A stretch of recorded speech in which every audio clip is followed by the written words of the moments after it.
요즘 시장에서 가장 핫한 재테크 정보 남들은 어떻게 하는지 궁금하셨죠? 손에 잡히는 재테크에서 꽉꽉 채워 알려드립니다. 네, 오늘은 하나증권 강남파이낸스의 이종원 차장 전화 연결되어 있습니다. 안녕하세요, 차장님. 안녕하세요. 네, 안녕하십니까. 네, 오늘 어떤 재테크 소식 가져오셨습니까?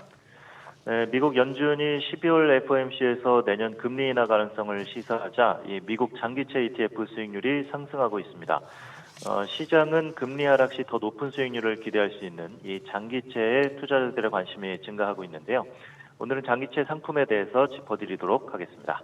네, 지금 시장 관심이 이제 금리 인하를 향하면서 모처럼 미국 장기채 투자 상품 개인 매수세가 강해지고 있다고 하는데 최근에 자금이 수백억 원 규모가 몰렸다면서요. 네, 국내 투자자들은 지난 한 달간 일본 증시에 상장된 이 iShares 20년 이상 미국채 환해지 ETF를 약 970억 원 규모 매수했고요. 미국 증시에 상장된 iShares 20년 이상 국채 ETF를 820억 원, 그리고 디렉시온 데일리 20년 이상 국채 3X ETF도 393억 원 규모 순매수했습니다. 이들 종목은 외화증권 투자 내역 순매수 상위 10종목에 포함이 되었습니다. 또 최근 한 달간 국내 증시에서 가장 많이 매수한 ETF도 미국 장기채였습니다. 에이스 미국 30년 국채 ETF 해지 ETF는 422억 원 순매수했습니다. 금리 인하 기대감이 점점 더 커지면서 이 10년물 국채 금리가 4%대 아래로 내려가면서 이 채권 가격 상승을 노리는 투자자들이 늘어나고 있는 건데요. 불과 3달 전까지만 해도 10년물이 5% 넘어서니까 JP모건 다이먼 회장이 7%도 갈 수 있다고 했는데 좀 민망해졌겠습니다. 네, 지난주 이 FOMC에서는 파월 의장이 언제부터 정책을 되돌리기 시작하는 게 적절한지가 관심사라고 말해서 금리 인하 논의가 본격화됐음을 시사했습니다. 네, 이 차장님께서 지금 제이미 다이먼 JP모건 CEO가 민망해졌을 거라고 말씀하셨지만 지금 시장에 곰들은 죄다 민망해졌습니다. 여기저기 할 것 없이 곰 학살이 이루어져가지고. 근데 이제 연초부터 사실 이 금리가 내릴 것이다 하는 차원에서 또 장기채 투자하셨다가 그동안 참 인내 세월을 보내셨는데 지금 수익률 상황 어떻습니까? 네, 미국 장기채를 꾸준하게 매수한 투자자들은 수익률이 단기간에 그래도 쭉 상승한 것을 확인할 수가 있겠는데요. 11월부터 지난 금요일까지 에이스 미국 30년 국채 선물 레버리지 합성 해지 ETF가 수익률이 무려 33.5%에 달하고요. 또 타이거 미국채 30년 스트립 액티브 합성 해지는 27.7%입니다.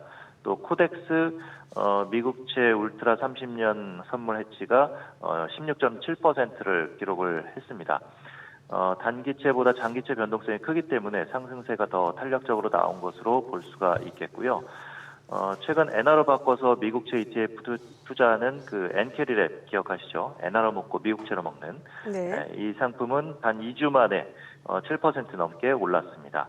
올 초부터 장기채를 지속해서 매수했던 개인 투자자들은 이제서야 좀 한시름 돋는 모습입니다. 이제는 방향성이 좀 확실해지고 있는 만큼 수익이 얼마나 더 커질지에 대한 기대감이 커지고 있습니다. 최근에 보니까 또 글로벌 하이힐드 채권에도 돈이 몰리고 있다고 하는데 이거 꽤 위험한 거 아니에요? 네, 하이힐드 채권은 금리가 높기 때문에 자금 수요가 계속 있는데요. 현재 하이힐드 채권 수익률이 8.5%에 달합니다. 이름 그대로 하이힐드, 그러니까 수익률이 높다는 얘기인데요. 그만큼 일반 채권보다는 더 높은 위험을 부담을 해야 합니다. 보통 신용등급 BBB 플러스 이하의 채권을 담고 있고요. 미국 ETF.com에 따르면 지난 11월에 블랙록 iShares iBox 미국 하이힐드 채권 ETF를 7조 9천억 원 규모 순매수했다고 합니다. 상당한 규모인데 내년 하이힐드 채권 발행량이 15%가량 축소될 전망이라 더 매력적으로 느껴진 모양입니다. 국내에서는 하이힐드 공모주 펀드가 올해 수익률도 좋았고 내년에는 더 좋을 것으로 기대가 되고 있는데요. 기본적으로 하이힐드 펀드는 3천만 원까지 분리과세가 되고 또 내년에는 공모주 코스닥 기관 배정 우선 배정 비율이 올해 5%에서 내년 10%로 늘어납니다. 그러니까 올해 14%가량 수익률이 좀 나온 펀드들이 있거든요. 이 요즘 공모주 시장이 핫하기 때문에 올해보다 내년에는 수익률이 더 높아질 수 있을 것으로 기대되고 있습니다. 네.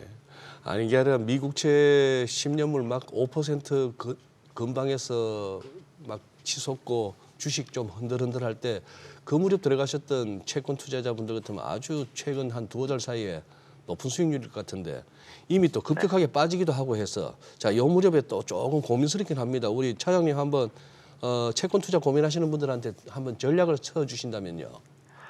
네, 이미 채권 가격이 이제 저점을 지났고 방향성은 정해졌다고 보고 있는데요. 내년 3월 금리 인하를 시작할 가능성이 69.5%까지 증가했고 5월 인하 시작할 가능성이 94.7%까지 높아졌습니다.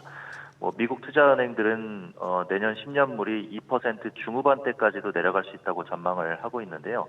인하 기대감이 현재 가장 높아졌다고 볼 수가 있겠습니다. 다만 이 12월 CPI가 내년 1월 중순에 나올 텐데 클리블랜드 연준의 인플레이션 나우캐스팅 그 사이트에 참고하면 12월 CPI가 3.38%로 다시 좀 상승할 전망입니다. 만약 이렇게 나온다면 금리 인하 속도가 생각보다 더딜 수 있다는 심리가 퍼지면서 다시 좀 주춤할 수가 있겠죠. 그렇기 때문에 이렇게 단기간에 지금 막 진입한다기보다는 분할 매수로 조금씩 이제 진입해도 괜찮을 것 같습니다. 네, 오늘 내용 잘 들었습니다. 고맙습니다. 네, 감사합니다.